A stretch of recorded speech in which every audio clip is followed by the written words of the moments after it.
All right, good evening and welcome back to Gun Bunny Customs. And tonight we are going to have a very impromptu episode here. And it is going to be the fifth and final part to my series of turning a Fortnite boat into a G.I. Joe classified water moccasin, which you see here. This is the final product.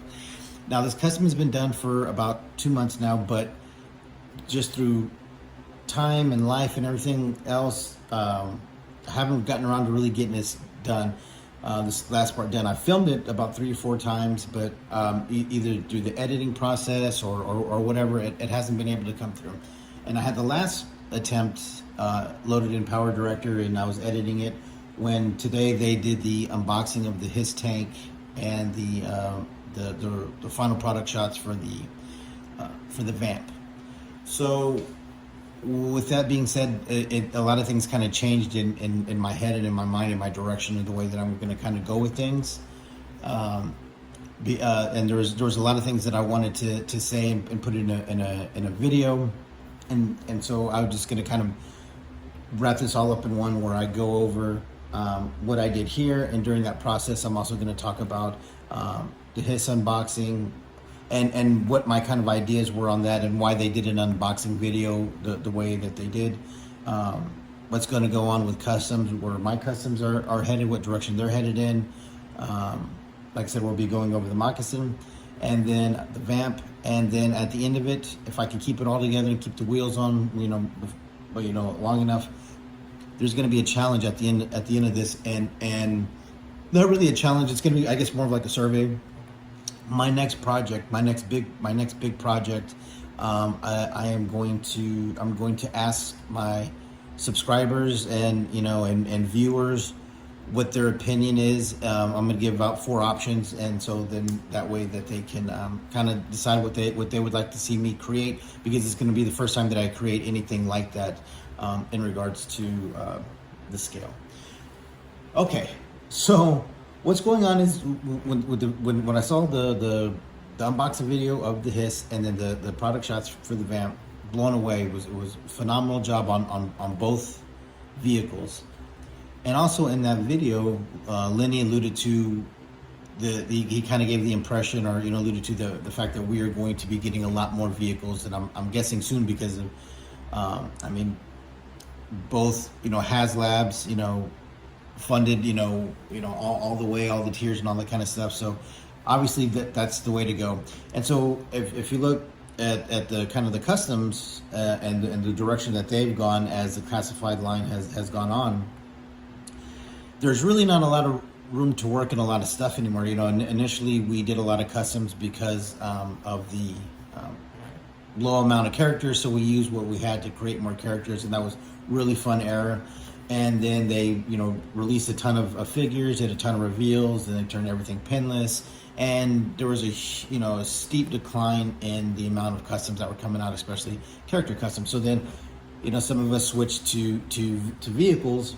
And so now with them making the vehicles and as good as they're making them, and him basically saying they're all going to be coming out, this is going to be my last custom where I do this, where I try to create a G.I. Joe classified scale vehicle that's a stock product vehicle from them, where it's not like, hey, I'm just making a boat that's 1/12 scale, or a tank that's 1/12 scale. They were specific like this. I specifically did everything to try to make this look like the moccasin, just like I did with the Wolverine. And so because the vehicles are coming out, there's really no reason to make these anymore. I'll still be doing custom vehicles, but it'll be more like service and support vehicles and stuff like that. It won't be G.I. Joe line vehicles like that. So with that being said, let's jump on to the final product of this. So with this, I tried everything I could to include every, I guess, feature or detail of the original one from 84 into this. And so we're gonna turn it all the way back around, and we're gonna start at the front, and I'm gonna go over everything. So there were 4 other videos I made of from figuring out how to break down the Fortnite boat, unboxing it, figuring out how to break it down, to all the steps and creating the different stuff.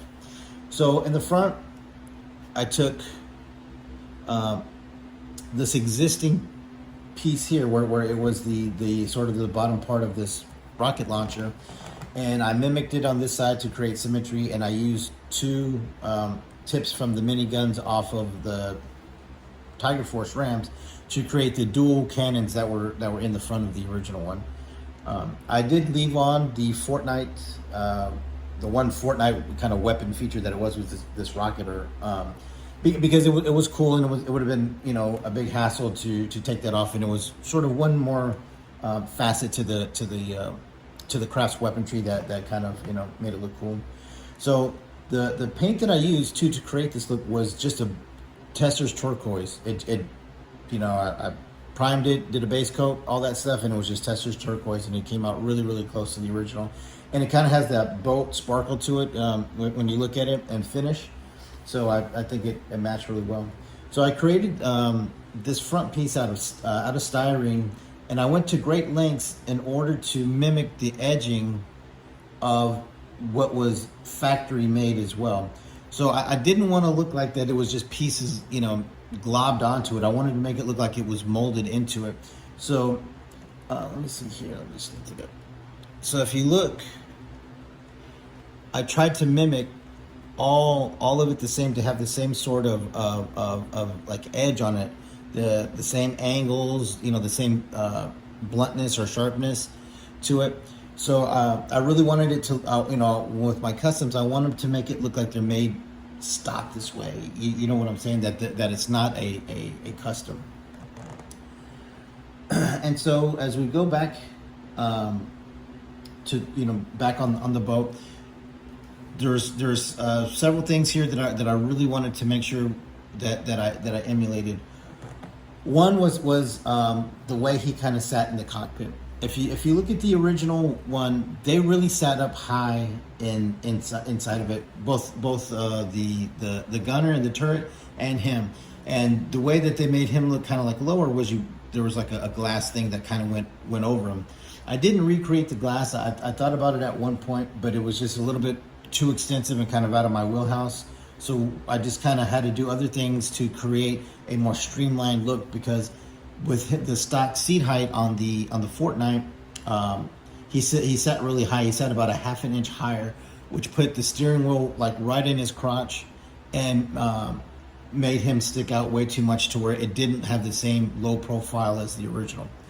So what I do is I figured out a way, you know, once I took it apart, I figured out a way how to cut the bottom of the seat and sink it down, like I said, about a half an inch to 3/4 of an inch.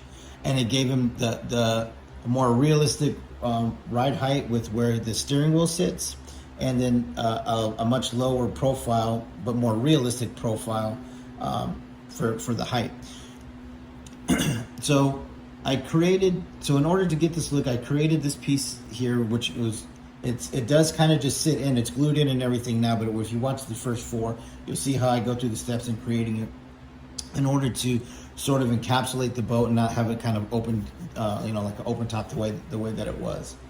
And that way I was able to construct a cockpit area that has enough cover to make it kind of look realistic, where, you know, it goes about to his shoulder height, but also is open enough to do good toy photography, be able to get him in and out easily, and you know, still kind of give it the, you know, a semi real world realistic sort of, I guess, look to it.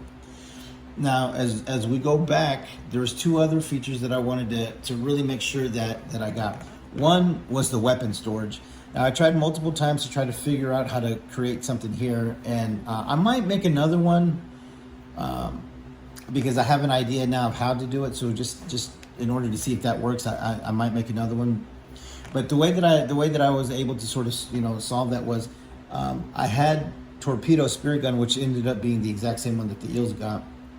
So what I did is I created 4 pegs that come out that allow it to sit on there.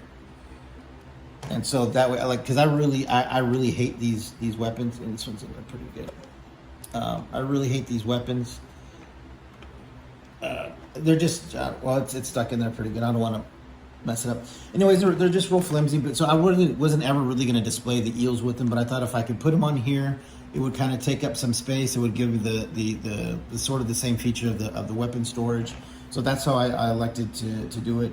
I'm not really happy with it, but it ended up being the way that it is. I have ideas in order to kind of do a different version of it, and like I said, and even possibly do the actual weapons bin. So maybe I'm the next one. And then this, I wanted to make sure it had the platform on the side to carry troops. So this came stock like this with the Fortnite boat, and what it did was there was these orange kind of Back to the Future looking pipes that went down the side here, that went to the turbojet boosters that were here. So once I took those off, it gave me the platform. Once I took this off, it gave me the platform that I needed to put their feet on. So what I did was, I didn't want to put pegs, and the reason I didn't want to put pegs was, I didn't want to have the weight of the figure directly on that peg, because anything happen, that peg's going to snap off, and you're going to have to constantly deal with drilling it out, putting in a new one, fixing it. So in order to alleviate that, what I did was I created this handrail that goes all the way around, and I'll show you clearly on this one here, in order to help secure the figure and take some of the figure's weight, as you can see here. And so that way it sort of gave it another point of contact. So you have the weight squarely on the feet and then on the hand, so you sort of have 3 points of contact to kind of help keep the figure secure. So that was something that I definitely wanted to make sure we get, because that's sort of one of the iconic things, iconic features of the moccasin. The other thing, or the last sort of real major feature like that, is the turret. Now the turret turns and all that stuff, and let me get you a closer look. So I used two LMGs that I had ordered from. They're like big RPKs, big AKs that I ordered off at the Athanatos Unlimited, and he makes a great product. His excuse me, his prints are really good quality. I like the resin. It has a little bit of flex to it, but it's still really sturdy, and they paint really well. And he's a really easy guy to work with, and he's definitely one of the better guys as far as like the secondary market, or the sort of the cottage industry of 3D printing that has come around G.I. Joe Classified. He's definitely been one of the best ones that I've dealt with. So shout out to Athanatos Unlimited for these rifles. And so what I did was I used styrene to create the framework to kind of hold them, and the turret, and so that way it would match the sort of the dual cannons that were in the back there. And then you can see into the turret, you can see he's all the way in there, and his feet do come all the way down and touch the bottom, or the floor of the original Fortnite boat. So he's actually propped in there with his feet securely on the ground as well, so to make sure that he's balanced and secured in there too, so that way he's not flopping around and messing up the weapons. But I wanted to create a little bit different turret than the original, because in the original one, it's very low. It's just sort of like a little ring, right? It's basically a tube that's in there that has a little bar in the middle, and then they sit on it. But the armor that's kind of on the side is real minimal, and it only goes up to maybe about like their elbows, and then the handle on the actual dual cannons, it's real tight. So they're if you try to position the original Joes like that, it was a real funky position. They barely fit in there. They kind of stuck out a lot, and so I wanted to still have that, so you could, like I said, so you could have good toy photography, take a good picture of it, but still have enough armor up to about the shoulder to where it'd be realistic enough if they were in some kind of firefight or whatever, they could duck down, and it's not sort of out of the realm of possibility that it would be that armored, but still wanted to give it the ability for somebody to look in there. All right, and so the last thing that I did, and it was the thing that I hated doing the most out of this, was the fan in the back here. Now, I didn't do it all the way that I wanted to do it. I wanted to put a whole bunch more stuff on the side that the original one had. It had a lot of detail molded into it, a lot of I don't want to say mechanical, but structural, mechanical kind of detail put in there. It also had the two veins, and I had a whole thing drawn up in my head of how I was going to do that, and it just didn't come to. I was done. So I started off with getting a prop, and I tried different props. I tried different things to create the circle, and what I ended up with was getting a bag of drone props off Amazon, and it was a bag of 6 of them or 8 of them, and they was really cheap. I'm saying less than $10. So when I was doing this, and I was doing sort of my whenever it is I create a custom, I do a lot of research as far as looking up source material of not only the original toy, but things that I could add from a real world sort of example of it, And so I looked up, different landing crafts and hovercrafts and stuff like that, and they all sort of had, kind of similar dimensions. And one of the things was the sort of the diameter of the outer circle here of the fan was as wide as the boat. So I wanted to try to keep it in something that made it look sort of real world scale like that. I didn't want a really big fan or a really small one, because on the original boat it's a little bit smaller, it's a little bit inset. So I wanted to give that. I didn't want it to look too small, so I went with that because I thought it was a good kind of happy medium, not making it too big or too small. And so I also had to try a couple of different things in order to try to create the best circle that I could. And I bought like a little parking cone from fucking Amazon, so that way I could figure out whatever I thought the length of the strips needed to be, glued them together, kind of put it on down there so that it would hold in that kind of shape. And I'm trying to remember how I ended up doing it. I tried it on a mat and stuff like that. But anyways, it was a pain to try to get it as perfect of a circle as I could, and I didn't come anywhere close. But I mean, it looks decent enough once I dress it up. But if you really saw it, it was real wonky. And then I just kind of created the structural supports in there, and then kind of like the mesh. And all of them, they sort of had a mesh on the inside for obviously so people couldn't go through it. And it was a little bit more open in the back for airflow.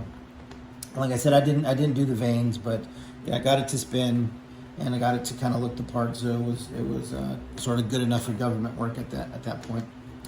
The decals I used were actually 1/12 scale moccasin decals from Bad Mother Tattoos and Customs, and I believe he spud 718 or something like that on eBay. But he has a bunch of great stuff. I used his water slides on a bunch of my customs. Always a great quality, always come out really good. So shout out to him. So I used that set, and I positioned them slightly different from the original one because you have to deal with the actual physical bodily features of the toy in order to do it. So I put them where I thought they would look the best, and they would look the best symmetrical. But yeah, so that's it. So that is it. The build took about 2 months to completely do, and the reason it took so long was it was the styrene. Trying to accumulate that much styrene and those specific thicknesses and or specific bends, like these parts are L-shaped, and some of the structural stuff inside I used were actually like square tubing. So it was different stuff that I used along the way, and you can see it in, like I said, in the earlier 4 videos. And that's how I came up with this. And so I'm really happy with it. It looks great. Even with the modifications, it still fits pretty well in its little water stand. But we did remove the jet boosters on the side and the little nozzle that's in the back, so it doesn't sit exactly like the way it should. It sits a little bit more up and flat, but it's like I said, it's good enough for me. I like it. I like the way that it came out. I think Copperhead looks great in it, and like I said, I'm actually kind of excited that I don't know how to say this. It's so weird that like now that they're going to be doing all the vehicles, the only thing that's really left is playsets and dioramas. And so I think that's the way that I'm heading. And so because really what's left to customize character-wise, you really rarely see anybody do any kind of character customs anymore for the figures. A lot of it is, repaints of troop builders, and you know what I'm saying, stuff like that, which are phenomenal. They look great, and there's guys out there really crushing it, like Low Fidelity and Supervillain Deathmatch. But I believe the era of the character custom is over because there's so many that have been released, and we know that pretty much at this point this line is so successful, and it is really the most successful line at Hasbro, I think, at this time, because Star Wars and Marvel are really kind of tanking. So I'm sure they're saying all eyes on G.I. Joe Classified, which is probably why they're going full steam ahead with releasing so much shit, is because they do need to make up that money from what Marvel and Star Wars is going to lose during this fourth quarter here. So they're going to flood us with product, which is great for me. You know what I mean? I like getting as much as I can in order to customize, but I won't be doing any more of the trying to find vehicles to fill the G.I. Joe Classified void, because I believe that era is over. So getting stuff from Fortnite or WWE, Lightyear, all that stuff, I think all of that stuff is now just going to be kind of pushed to the wayside, because everybody's just going to sort of focus on and concentrate on getting the official releases, which we now know are probably going to happen. We're probably going to see more vehicles than we think we are, and based off of what we've seen with the Vamp and the Hiss and the Trouble Bubble, I cannot wait. I cannot wait to get that Hiss tank. When I watched that unboxing, I thought it was kind of weird that they did an unboxing. I wonder, what's that going to do to the guys who do the unboxing videos and review videos? You know what I mean? If Hasbro's going to do it before they release the product, that's going to, I wonder if that's going to hurt their kind of likes and views. But I can't wait to get it, and I can't wait to take it apart. I'm going to take it apart, and I am going to customize one. I got 3, and one of them is to customize. So I don't know what paint scheme I'm going to do on there. I'm probably going to be doing a Python Patrol, because for whatever reason, I don't ever get sick of doing Python Patrol and Tiger Force, as y'all can see. So I do a lot of that stuff. And I have another Python Patrol reveal that I will be doing here probably in the next couple of days of a figure that I finished last week. But I just haven't finished his accessories yet. But I will be customizing the releases. I will be doing, I know they're going to do all the variants on the Vamp. That's a smart one. That's a smart vehicle to start with. You got 5 or 6 variants right off the bat with the version 1 Tiger Force, the Mark II, the Desert one, the Stinger, and they did the Dreadnought one, right, with the Heart Wrencher. So you got 5 right there that you could do, and whether they be some of them be exclusives or they all be mainline releases. So I'm sure we're going to be seeing this vehicle a lot. But I'm also going to army build some, and then I'm also going to customize some. Adding my own little thing. So, to me, the sort of the final frontier with customizing now is going to be Battlefield accessories and play sets. And now there are 3D printing places, are guys and guys like Gridiron Props who do sort of Battlefield accessory stuff already. Gridiron, shout out to Gridiron, he's an awesome guy. They've already done kind of like the bivouac. They did that modular thing that you can make like the Checkpoint Alpha out of. That's really cool. So a lot of the smaller stuff is already kind of taken. The one thing that I don't think we are going to see is going to be the big play sets. Now, one of the things that I wanted to try once I got this workspace done, because I do have so much more space than the last room that I used, I want to make a large scale playset. Now this is where you guys come in. I have 4 options that I've been thinking about for the last couple of years. All of them, it wasn't all at once, but just over the last 4 years, these are the 4 that I would like to do. The first one being G.I. Joe headquarters, the 83 release playset, to make it look as close to that as possible, on G.I. Joe scale. On G.I. Joe Classified scale, right? The second one being, so it's 2 Joes and 2 Cobras. So we'll do the 2 Joes. First one is G.I. Joe, the classic headquarters toy. The second one is the pit, based off of what you see in the comics. And I have the comic in my other room, and I'll try to find that page that shows all the levels of the pit and what each one is and what every room is, and I want to create that in G.I. Joe Classified scale, all the levels. Now, with all of these, I have mulled over how to make them modular, how to store them, how to be able to break them down, how to be able to transport them if somebody, and ship them if somebody, ends up buying one of them. So when I make these, they're going to be done in a way that they could be modular, they could be broken down, but not only that they could be shown and displayed in those sort of modular states. And I'll go over it in just a second after I do the last two. Now, the last two are the Cobra ones, and one of them is obviously the fucking Terradrome, right? Now, some guys did 3D print it, and it looks phenomenal. 3D printed. They did it. They did a great job. But I wanted to make mine a bit bigger scale of the Terradrome, and I wanted to be able to actually have a fire bat come out of the middle of it and have it, and I would be using the Buzz Lightyear jet. And if you look on my Instagram page, if you look back for the very first one that I did, and I did the fire bat, I painted it that burgundy color and did the fire bat. It would be that one, and I would obviously create the pilot, and then the last choice being the Cobra mothership. And because I saw the Super 7 one, and it is beautiful, it's phenomenal, and I love it. I love that they're going to O-rings. I don't believe I don't have $700 or $800 for it. It's $500 for the base offering. It's $75 for the sort of add-on package of the Vipers with the O-ring or 5-point. It's $100 for shipping. Then you got tax and all the fees and all that stuff. So it's going to be $700-800 for that, and I just don't have that for it right now. But I do want it in a classified scale, and I have come up with options that would help. Now, with all of these things and the way that I have it in my head to do them, they're all going to kind of follow the same format I did with these, where I find a sort of base.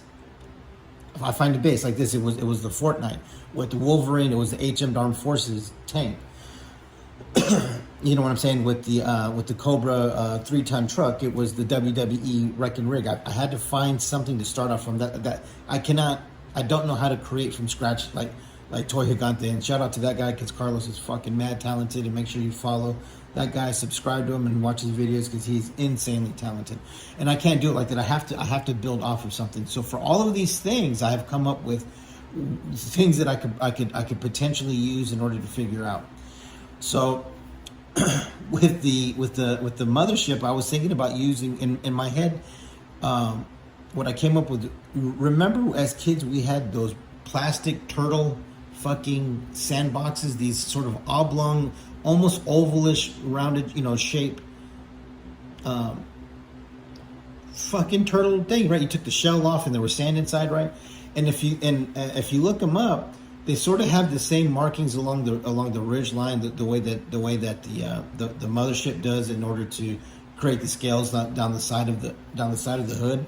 It would maybe be close enough to scale. I might have to split it down the middle and maybe widen it a little bit to sort of create the flatness of the middle of the face, and what would be like the throat in the middle area, as opposed to just being a completely circular hood. You sort of need the body strip down the middle. So that's what I thought about that, and inside of it, all of it having levels, right? Modular levels that you could stack.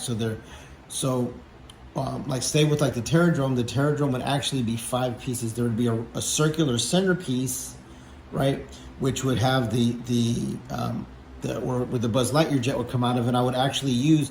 They actually came out with, when they made that toy, they came out with the Buzz Lightyear HQ toy, and it has a launching pad for that, like a mover and launching pad kind of thing, where it can kind of go up. So that would be in the bottom of it, to be able to have that jet standing up, and I would build sort of the circular shaft around it, the launch tube around it, with detail and stuff on the outside, whether the computer terminals and and all that kind of stuff, right? So that would be the centerpiece, and then it would have the opening at the top that would open up just like it did in the original toy, and then there would be 4 sort of curved pieces that would make a 4-piece outer ring that would create the outer rooms of it, right? And you would have openings, some of them similar to like the toy, or they would open up and have the cannons, or there would be like a brig, or there'd be like a refueling station. There's going to be stuff like that. And there's also, I want it to be big enough to actually store the vehicles,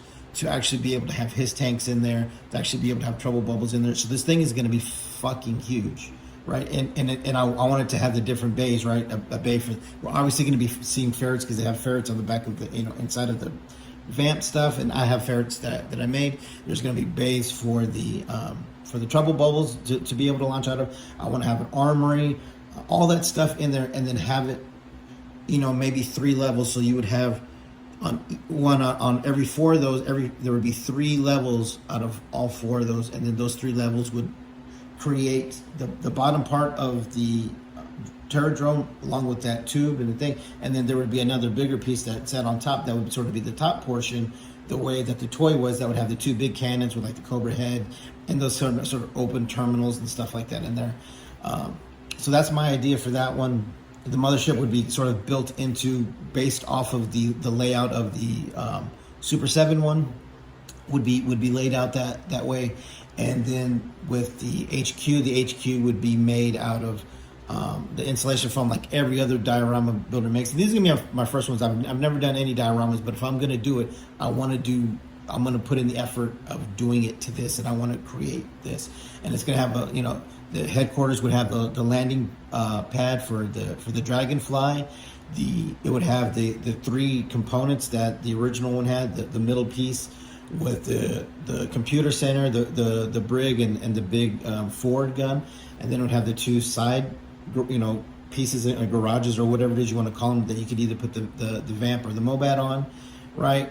Where it has the same things, where you could pull the lever back, and it opens up, and it elevates the vehicle. And I want to be able to construct it to where it would, if they do make the Whirlwind, they're gonna make the MMS, because they're releasing the SMS. But if you know about the headquarters, all of those work in there in some way on either one of those sides, and to be able to have all of that, and have that, and like I said, to scale, make it basically a scale replica of that. And then, like I said, with the pit, it would be the same thing. It would be sort of out of that foam board, and it's in levels. I think it's like 7 or 8 levels. And so I would make all 7 or 8 levels, and I would make them as scale as possible. And I would have a table that I use in there, and it would be each level, the floor of the levels would be the exact dimension of that table. And I want to say that table is like 8 by 3. Right. So I would create as many levels as I could. I probably might be able to create 5 or 6, right? Because I want to be able to stack them and be able to open them. And they're going to have to be big enough for the 6-inch figures, and then vehicles, and then everything that's inside of it. So they're going to probably be, maybe 12 to 14 inches high each one. And they're going to be able to be, to stack. And you're going to be able to kind of interchange them the way that you would want. But they would just sort of stack on each other like that. And so then that way you could break them down, and you could, photograph each level and each feature of each level. I mean, because if you look at the layout on the pit, I mean, they have, obviously a garage, they have a training ground, they have generators, they have, sleeping quarters, they have a, firing range, an obstacle course, they have computer rooms, conference rooms, all that kind of shit. And I want to recreate all of it. So those are my 4 choices. And at some point I would like to attempt to make all of them. I realize that in my head it's probably going to take me about a year to make one of those. So what am I going to spend my next year on? You guys are going to decide that. Now, at the same time, I'm still going to crank out a custom here or there or whatever, but my main focus as far as my toy time is going to be on creating that giant playset. So the way that you're going to let me know is I need you to comment what you would like to see me make, and I'm going to film every single second of this. Well, not every single second, well, every step, right? I'm going to show you, I'm going to go over the designing part of it, figuring out the best materials for it, reference photos, and then as I figure out how to build it, glue it, stack it, magnets, whatever it is, it's going to be a step-by-step process with you guys. That's going to be my next year-long project. So you guys decide by commenting here on this video. Let me know what you would like to see me build.